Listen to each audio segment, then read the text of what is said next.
Hegemony refers to the dominance of one state, group, or ideology over others. It can be political, economic, cultural, or military.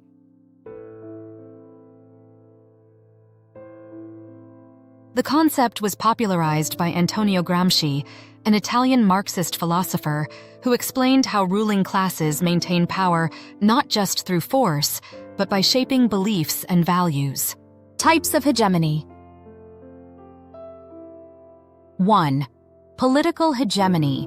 A powerful state influences or controls weaker ones, e.g., the U.S. in global politics. 2. Economic hegemony.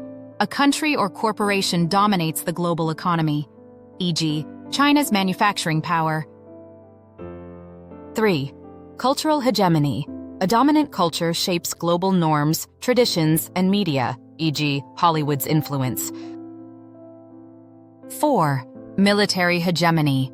A state maintains dominance through superior military strength, e.g., NATO's global role. Hegemony is maintained through soft power, influence, media, diplomacy, and hard power, military and economic pressure. It shapes world order and influences how societies function.